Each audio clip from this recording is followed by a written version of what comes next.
15 avril 2023, je reçois un coup de fil et on me dit « Va travailler, la guerre a commencé ». Bonjour, je suis Alexandre, je suis analyste renseignement à la direction du renseignement militaire et la DRM, c'est mon premier job. J'ai grandi dans le sud-ouest, loin des tumultes de Paris, dans un petit village où j'ai effectué tout mon parcours scolaire. Et puis j'ai décidé de monter sur Paris. Et donc j'ai intégré une grande université parisienne pour la poursuite de mes études. J'ai effectué donc d'abord une licence d'histoire-géographie avant de me spécialiser en master en histoire militaire. J'avais un mémoire de recherche à effectuer sur un sujet qui touchait un peu au monde du renseignement et à la guerre asymétrique. À travers ce mémoire de recherche, j'ai pris goût au domaine du renseignement. Je me suis renseigné sur la direction du renseignement militaire et j'ai postulé à différentes offres en ligne pour rejoindre en stage la direction du renseignement militaire. Premier entretien professionnel de ma vie, donc voilà, costume, cravate, ça a marché. On m'a beaucoup questionné sur mon parcours d'historien puisque ça sort un peu du carcan des relations internationales, de Sciences Po, etc.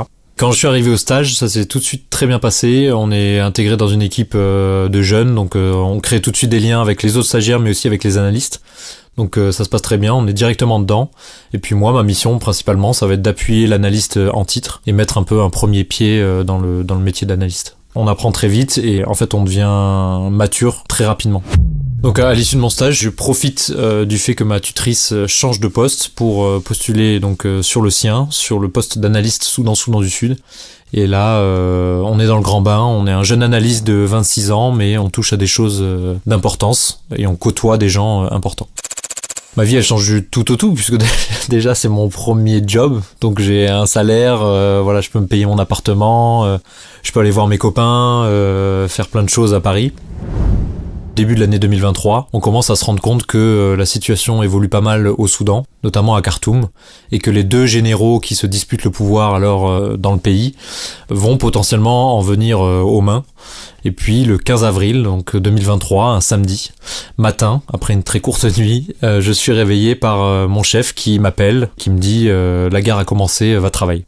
J'ai juste le temps de prendre une douche, de prendre ma carte Navigo et je file dans le métro direction Balard. Et là on commence directement à travailler. Donc dès le dimanche matin, je préfère repartir de chez moi avec un matelas gonflable pour me mettre à faire du camping un peu dans mon bureau puisqu'on s'aperçoit que la situation va continuer. Le lundi matin, je suis directement pour la première fois appelé à briefer le directeur du renseignement militaire en personne. Donc situation assez cocasse pour un jeune analyste de 11 mois. Première semaine, tout se met en branle, on est au taquet, je dors tous les soirs sur place. En fait, notre mission, principalement, ça va être orienter les capteurs, recueillir le renseignement et donc produire les analyses qu'on attend de nous. On nous demande de réfléchir à organiser une évacuation de nos ressortissants puisque la situation continue à se dégrader et nos ressortissants commencent à être dans des situations un peu délicates à Khartoum. Donc il n'y a pas d'opération sans renseignement et donc nous, on nous demande de réfléchir aux différentes options, notamment qu'elles soient terrestres ou aériennes pour mettre en œuvre l'opération d'évacuation de nos ressortissants. Pendant cette première semaine, je suis en lien avec l'officier français qui est en charge de l'opération et il nous apprend voilà, à être concis, clair et à faire notre travail de la meilleure façon possible. Voilà, j'ai la chance aujourd'hui de travailler quotidiennement avec lui puisqu'il est devenu mon chef direct.